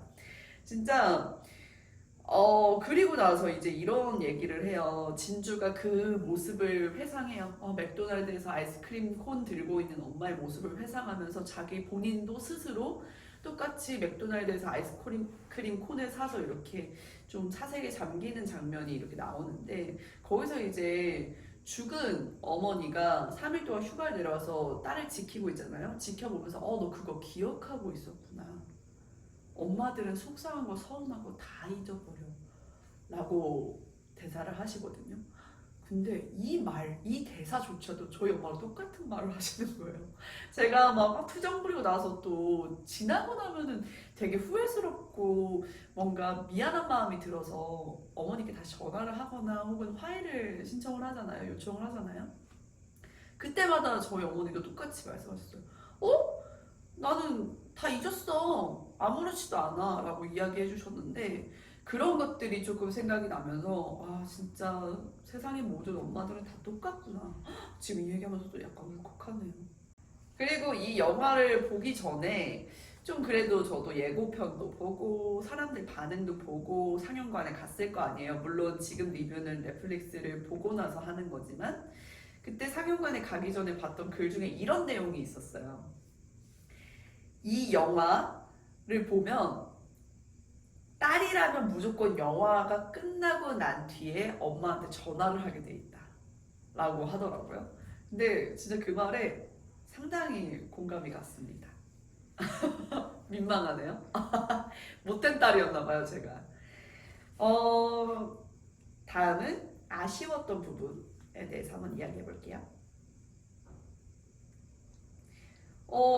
아쉬웠던 부분은 사실 많지 않았던 것 같아요. 영화 자체를 너무 따뜻하고 기분 좋게 봐서 뭐 꼽아야 될 장면이 없다라고 생각이 들었었는데 그래도 이제 이 영화 자체가 중간중간에 돌아가신 엄마를 회상하면서 엄마와의 추억이 담긴 요리를 하는 장면들이 있어요. 약간 이런 장면들이 갑자기 진지하게 복자와 진주 스토리를 풀어가다가 맛있는 음식을 만드는 장면이 나오다가 또 막 그 둘의 그 음식에 담겨있는 사연에 대해서 나오다가 막 이러다 보니까 어떤 느낌이 들었냐면 저는 막 눈물 콧물 쏟으면서 막 울고 불고 하다가 갑자기 맛있는 장면 나오니까 배고프다 맛있겠다 해 먹어보고 싶다 이런 느낌도 들면서 또 막 장면이 전환되면 마음 아프고 막 이래요. 그러니까 제가 그 순간 그런 느낌, 나의 이중적인 면모를 볼 수 있었던 영화였다 라는 생각이 들면서 사실은 제가 그냥 제목이나 포스터만 봤을 때 그리고 스치듯이 이렇게 예고편만 봤을 때는 그냥 엄마랑 딸이 맛있는 음식 만들어 먹는 힐링 영화인 줄 알았어요. 근데 착각이었던 거죠. 그것보다 뭐 더 깊은 이야기가 담겨져 있으니까 더 좋은 영화였다라고 생각이 듭니다. 이번엔 명장면 얘기해 보도록 할게요. 명장면을 꼽으라고 하기에는 진짜 어려운 작품이에요. 사실 매 순간 자식을 위해서 헌신하는 이 복자의 모든 인생 장면 하나하나가 다 저는 명장면이라는 생각이 드는데 그럼에도 불구하고 딸 진주를 위해서 본인을 희생하고 그다음에 모든 선택의 순간에서 오로지 본인의 딸만 생각하는 그런 복자의 맹목적인 사랑을 보면 전국의 모든 엄마들의 마음을 대변하는 모습이겠구나 라는 생각이 들었습니다. 그런 그 마음에 사실은 우리 딸들은 그렇죠. 이번에 제가 딸의 마음을 대변해 볼게요. 딸들은 이런 마음이 들어요. 어찌 보면 감사함보다는 안타까움이 더 앞섭니다. 본인 생각도 좀 하시지. 그러면서 그런 마음이 드니까 좀 고마운 마음에 대한 이 표현이 서툴러지고요. 모질어지는 것 같아요. 그런 어리숙한 딸들의 모습을 이런 적나라하게 보여주는 영화가 바로 이 3일의 휴가라는 생각이 들면서 명장면은 결론적으로 꼽을 수 없었다. 모든 장면이 명장면이었다. 라고 설명드릴게요. 관람평입니다. 사실 이런 영화는 여러분들이 생각하시기에 좀 뻔하고 밋밋한 심파 소재를 또 다뤘구나. 아유, 뻔하구나. 이런 생각 하실 거예요. 근데 이 배우분들의 연기력이나 따뜻한 영상미로 정말 훌륭한 힐링 영화로 승화시켰다라는 생각이 좀 들고요. 특히나 이 억척스럽고 소통이 서투르지만 그 누구보다도 딸을 사랑하는 자상한 엄마 연기를 너무너무 잘해주신 김혜숙 배우님이 진짜 저는 너무 존경스러웠어요. 사실 김혜숙 배우님만 이제 딱 장면에 등장을 하시면 조건반사처럼 약간 눈시울이 붉어지는 그런 느낌까지도 들었거든요. 그리고 이제 이 영화에서는 제가 생각하는 신민아 배우님의 또 다른 모습을 발견했다?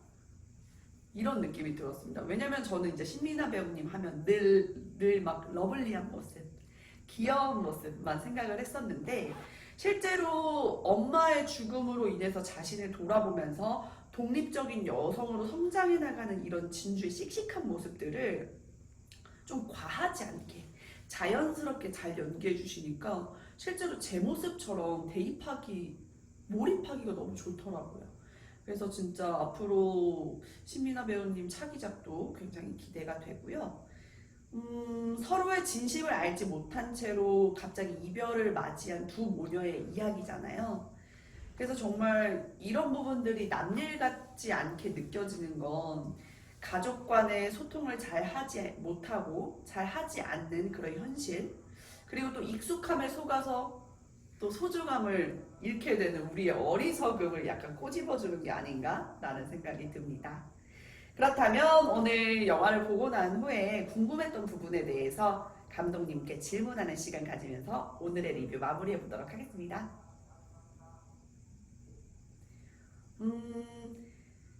3일의 휴가에서 나오는 음식들이 되게 많아요. 막 무채를 넣은 만두도 있고요. 뭐 잔치국수도 있고요. 되게 다양한 요리들이 나오거든요. 보는 내내 막 군침이 돌아서 저는 분명히 저녁을 먹고 상영을 했는데도 불구하고 굉장히 배고파서 꼭 만들어 먹어보고 싶다는 생각이 들 정도로 입맛을 자극을 하던데 혹시 이 레시피는 우리 감독님이 어디서 가지고 오셨는지 상당히 궁금합니다. 아니면 실제로 정말 어머니의 손맛을 그대로 구현해낸 레시피인지 너무너무 궁금하거든요. 꼭 이거 댓글 남겨주세요. 그 다음에 이 영화는 사실 모녀의 이야기잖아요. 근데 저희 감독님이 사실 남자분이세요. 육상의 감독님 남자분이신데 어떻게 이렇게 모녀의 이야기를 본인이 겪고 느꼈던 일처럼 잘 이해하고 표현해내셨는지가 너무너무 궁금합니다. 사실 이 모녀지간의 이 모습들은 그들만 이해할 수 있고 그들만 공감할 수 있는 미묘한 감정선들이 있거든요. 그런 걸 어쩜 그렇게 잘 풀어내셨는지 너무너무 궁금해요. 이 부분도 감독님께 질문으로 던져보도록 할 거고요. 그 다음에 이제 마지막으로는 캐스팅에 대한 이야기. 이건 빼놓을 수가 없는데 사실 우리 구독자님들도 다 아시겠지만 국민 엄마라는 타이틀을 가지고 계신 배우님들이 상당히 많으세요. 뭐 나문희 선생님도 그렇고 또 고두심 배우님, 김혜자 배우님, 김미경 배우님 정말 많은 배우님들이 계시는데 그 중에서도 김혜숙 배우님을 선택하신 이유가 있으신지. 진짜 근데 김혜숙 배우님이 이 3일의 휴가에서 보여준 연기는 복자 그 자체였어요. 저도 그렇게 느끼거든요. 어떻게 이렇게 훌륭한 캐스팅을 하셨는지 너무너무 궁금합니다. 꼭 우리 육상여 감독님이 저희 이 영상을 시청해주시고 댓글을 남겨주셨으면 좋겠네요. 그러면은 이 영화를 보신 분들 여러분들의 생각은 어떤지 자연스럽게 정말 자유롭게 댓글 남겨주시면 너무 감사드릴 것 같고요. 다음 리뷰에서 또 만나고 싶은 작품이 있으시다면 그것 또한 자유롭게 댓글 남겨주시고 추천해주세요. 저희가 적극 반영해서 다음 영상에 꼭 리뷰해 보도록 하겠습니다. 그럼 이상 리뷰어 윤도경이었습니다. 감사합니다. 안녕. 왜 넷플릭스에서 몇 주 동안 1위를 기록했는지 충분히 납득이 가는 그런 SF 영화였다. 안녕하세요. 무비걸TV 도희강입니다. 제가 오늘 가지고 온 영화는 그 넷플릭스에 한동안 1위 계속하고 있었던 댐즐이라는 영화인데요. 보신 분들 되게 많을 거예요. 그러니까 아마 1위를 하고 있었겠죠? 그 영화가 처음에 제가 이제 접했을 때는 포스터나 줄거리로 이제 첫 화면에서 접했을 때는 사실 막 그렇게 제 스타일의 영화는 아니었거든요. 그리고 그런 뭔가 SF라든지 액션이 강하고 사운드가 엄청 큰 영화들을 저는 사실 즐겨보는 편은 아니에요. 특히 영화관에서 만약에 개봉을 했다고 하면 저는 절대 안 봤을 텐데, 이게 뭐 넷플릭스는 저희가 접하기도 엄청 쉽고, 그리고 내가 중간에 취향이 안 맞으면 그냥 끊고 안 봐도 되고, 이 영화관이랑은 완전히 다른 부담이잖아요. 그래서 뭐 계속 꽤 몇 주 동안 1위를 하고 있길래 궁금해서 한번 이제 재생을 해봤는데 생각보다 영상미가 엄청 좋더라고요. 저는 이제 그 영화가 아무래도 액션에 되게 많이 초점이 맞춰져 있는 영화라고 처음에 선입견이 있었어서 이게 영상미가 동화 같을지는 몰랐어요. 처음에 저처럼 고민하다가 재생하시는 분들은 그 오레아 왕국 들어갔을 때의 화려함, 어떤 평화로움, 그런 동화 같은 이미지에 되게 아마 놀라실 것 같아요. 이제 스포 없는, 그러니까 충분히 줄거리에서도 나와 있는 그런 부분들 제가 줄거리 짧게 말씀을 드리면요. 이게 처음에 오레아라는 왕국이 중심으로 나와요. 그 오레아 왕국의 왕이 어떤 용의 은신처로 들어가서 용을 제패해보려고 하는데 참패를 당하죠. 그러면서 그 오레아라는 왕국이 엄청 척박해져요. 백성들도 못 살고 먹을 것도 없고 수년이 지나게 되죠. 그러다가 이제 포커스는 어떤 북단에 있는 영주한테로 이제 포커스가 옮겨져 가는데 거기서 이제 두 딸이 나와요. 플로리아랑 이제 엘로디라는 딸이 나오고 이제 그 두 딸이 백성들을 위해서 이제 봉사하고 뭐 이런 장면이 조금 나오다가 되게 전개는 빨라요. 갑자기 그 왕국에 있는 어떤 사신이, 여자 사신이 그 영주에게로 와서 어떤 뭔가 딜을 하는 서신을 줘요.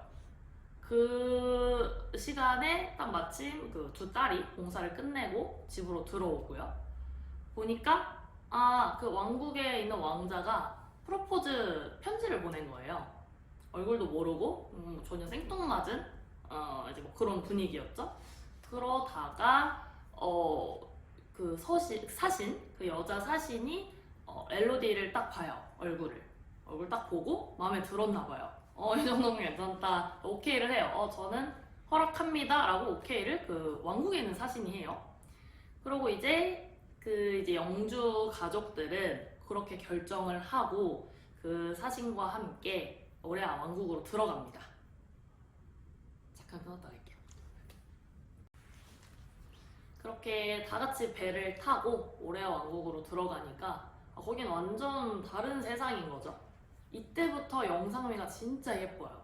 막 꽃도 만발해 있고 화려하고 색감도 정말 다채로워요.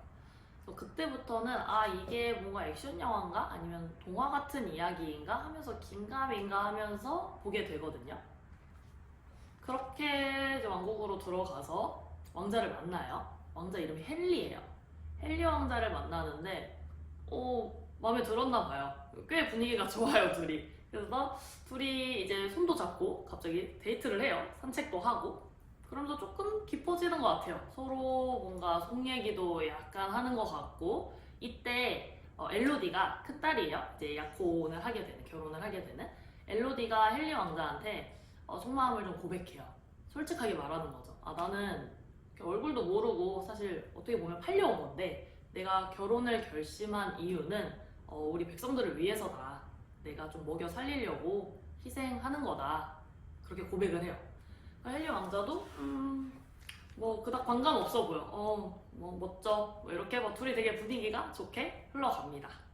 그러고 그 다음 날에 이제 공식적으로 결혼식이 진행이 되는데요. 그 식을 준비하고 있는 여왕이죠. 왕자의 엄마. 거기서는 국왕이 안 나와요. 여왕, 이제 왕자의 엄마만 나오는데 이유가 있더라고요. 나중에 나오거든요. 어쨌든 왕 없이 여왕만 혼자 이제 막 식장을 디렉팅하고 있어요. 그때 엘로디의 새엄마가 와요. 왜 설정이 그렇게 됐는지는 모르겠는데 엘로디의 엄마만 흑인이에요. 흑인이고 새엄마라는 컨셉으로 나오거든요.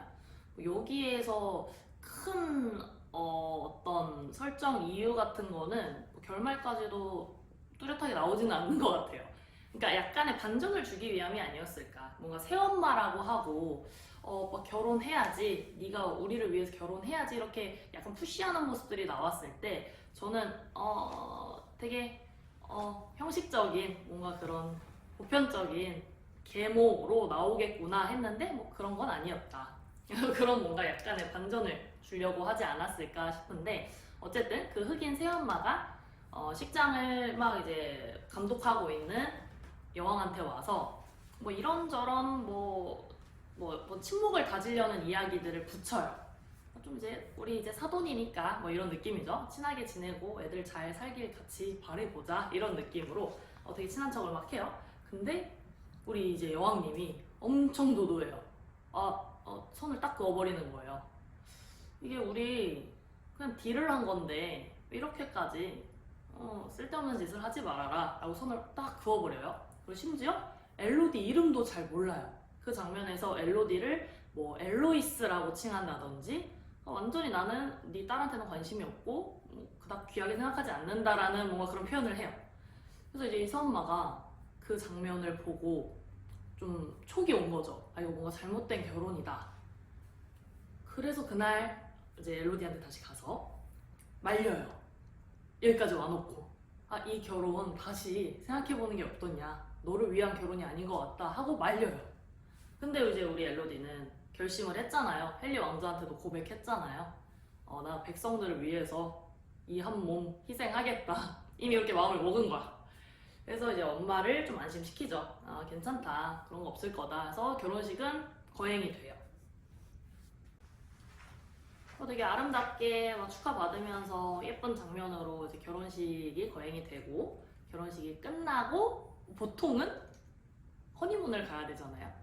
허니문을 안 가고 조상들께 인사를 드리러 가야 한다면서 우리 헨리 왕자가 엘로디를 끌고 마차에 태워서 어디 뭐 이상한 막 절벽 많고 산골짜기로 데리고 가요. 산골짜기에 도착을 했어요. 했더니 그 전에 나왔던 되게 예쁘고 아름다웠던 왕국의 모습이랑은 완전히 대비되는 이제 장면들이 나와요. 어둡고 다 검정색이에요. 검정색이고 동굴이고 사람들 옷도 되게 어둡게 나와요. 도착을 하니까 여왕도 있고 그 왕실 사람들이 전부 다 모여 있는 거예요. 그러니까 시댁 식구들이죠. 시댁 식구들이 다 모여서 기다리고 있더라고요. 그래서 거기서 어떤 자기 왕국만의 의식을 이제 치러야 된다. 이 의식을 완전히 치르고 나야 결혼이 성사가 된다. 이렇게 얘기를 합니다. 뭐 의식은 크게 특별한 건 없었어요. 이런저런 그 왕국과 용의 스토리를 얘기를 해주는데 우리는 이 용에게 항상 우리 가문의 어떤 이제 안정과 평온을 이제 빌어주길 바라면서 우리의 이제 피로서 어떤 재물까지는 아니지만 피로서 여기 용에게 이제 말을 한다. 그래서 엘로디랑 우리 헨리 왕자가 손바닥에 이렇게 작은 칼로 쭉 하고 피를 내요. 이렇게 피 난 손을 맞잡아요. 맞잡고 어떤 구덩이가 있는 동굴에 엄청 깊숙한 낭떠러지 같은 장면이 나오는데 그 낭떠러지 구덩이 가까이 가서 은동전을 하나 던지라고 얘기를 해요. 여왕이 엘로디에게. 그래서 엘로디는 또 이제 손잡고 가서 동전을 띵 하고 던져요. 근데 동전 내려가는 장면을 보면 어마어마한 깊이에요. 동전이 끝없이 내려가요. 이제 이로써 맞췄다 싶은 상황에 헨리 왕자가 이제 엘로디에게 얘기를 합니다. 이제 진짜 마지막이야. 내가 너를 공주님 안기로 들고 이제 여기서 빠져나가면 우리의 결혼은 성사가 된다. 그래서 엘로디는 뭐 속으로 그러지 않았을까? 드디어 끝났네. 지긋지긋한 시댁 식구들 이러면서 그래서 헨리 왕자한테 안깁니다. 공주님 안기로 이렇게 안겨요. 그리고 이제 딴딴딴 하고 이제 되게 평화롭게 가는가 싶더니 갑자기 헨리 왕자가 그 은동전을 떨어뜨렸던 그 구덩이 있잖아요. 거기다 냅다 그냥 엘로디 던져버리는 거예요. 저는 그 장면이 사실 줄거리에도 나오는 내용이거든요. 근데도 그 장면에서 제일 놀랐어요. 놀랐고 너무 뜬금없는 내던짐이었달까? 근데 뭐 그 부분이 좀 임팩트가 있었던 것 같아요. 아마 영화를 직접 보시면은 알게 되실 겁니다. 그래서 엘로디는 끝없이 추락을 하고요. 떨어져서 잠깐 의식을 잃어요. 그리고 뭐 몇 시간이 지났을까요? 지나고 이제 엘로디가 정신을 차려 보니 자기는 이제 깨달은 거죠. 이것들이 은동전이 아니라 나를 제물로 바친 거구나. 그래서 그때부터 이제 엘로디는 아까 엘로디가 헨리한테 고백했던 그 부분 있잖아요. 거기서만 봐도 알 수 있듯이 이 엘로디가 보통 여자가 아니에요. 보면 생활력도 엄청 강하고 책임감도 있고 뭐 되게 여전사 같은 사람이었던 거예요. 그러니까 잘못 고른 거죠, 제물을. 그래서 이제 엘로디가 난 어떻게든 여기서 일단 살아남겠다라는 이제 뭐 다짐을 했을 거예요, 아마. 그래서 열심히 막 파헤쳐 갑니다, 그 동굴 안에서. 그런데 이제 용을 또 맞닥뜨리죠. 용은 막 협박을 해요. 무서운 자태로.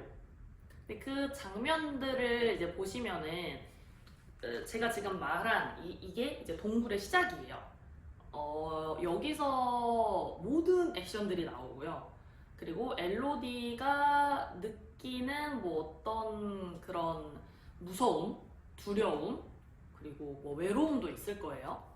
그리고 가족들에 대한 뭐 미안함, 이런 모든 감정들이 이 동굴씬에서 다 나옵니다. 영화가 1시간 반이라면 거의 1시간은 이 동굴에 있지 않았나 싶을 정도로 영화에서 많은 비중을 차지를 하는데요. 결코 지루하지 않았어요. 근데 사실 뻔해요. 뻔한데 지루하지는 않았다는 거는 이 엘로디를 연기한 여주인공의 연기력도 분명히 한몫을 했을 거고요. 그리고 용을 표현한 그 CG나 용뿐만이 아니라 동굴 안에서의 어떤 크리스탈 고드름이라든지 뭐 발광하는 애벌레라든지 이런 신비한 것들이 꽤 많이 나와요. 그런 부분에서 전혀 이질감이 없었다. 우리 왜 되게 영화 재밌게 보다가도 CG가 너무 엉성하거나 배우의 연기가 한 번씩 너무 이질감 느껴진다 라고 느낄 때 흥미가 확 떨어지잖아요. 저만 그런 거 아니죠?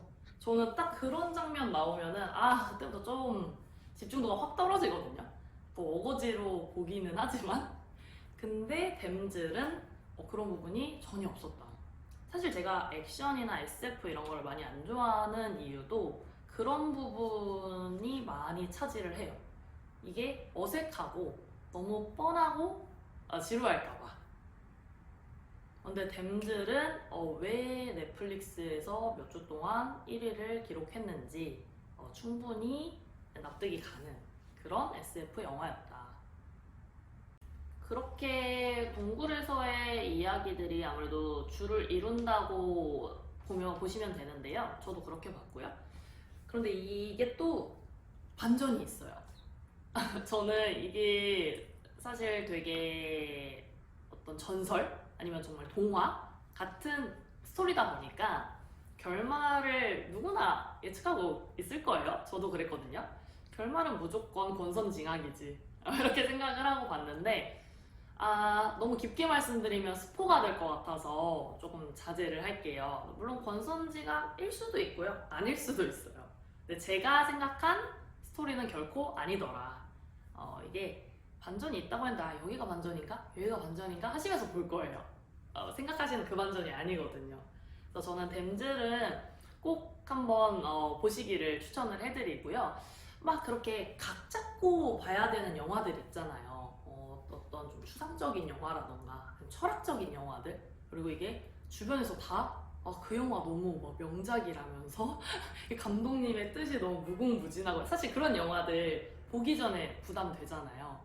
댐즐은 정말 마음 편하게 밥 먹을 때나 이제 메이크업 할 때, 나가려고 준비할 때 틀어놓고 하셔도 충분히 스토리를 따라갈 수 있고 그 정도로 되게 편안하게 한번 틀어보시고 감상해보셨으면 좋겠다 하는 영화 중에 하나입니다.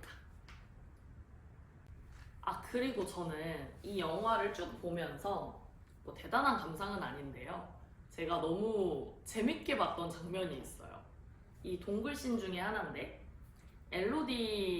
우리 이제 엘로디가 열심히 용이랑 같이 전투를 하면서 이제 헤쳐나가는 이제 그런 장면들이 나오거든요.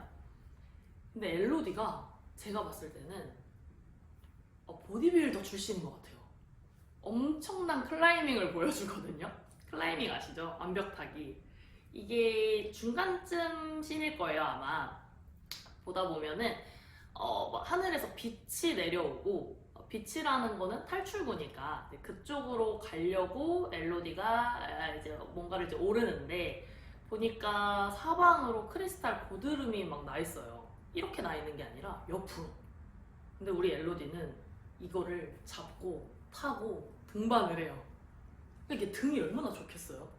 저는 그 생각이 먼저 나더라고요.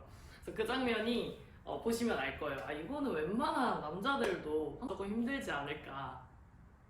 내가 이렇게 이름 언급해도 될까요? 괜찮아? 님이라고 했어야 되나? 여튼.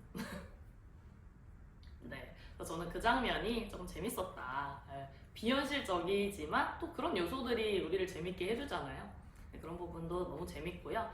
그리고 아까 말씀드렸던 것처럼 결말도 생각하신 결말은 아닐 거여서 꼭 한번 보셨으면 좋겠습니다.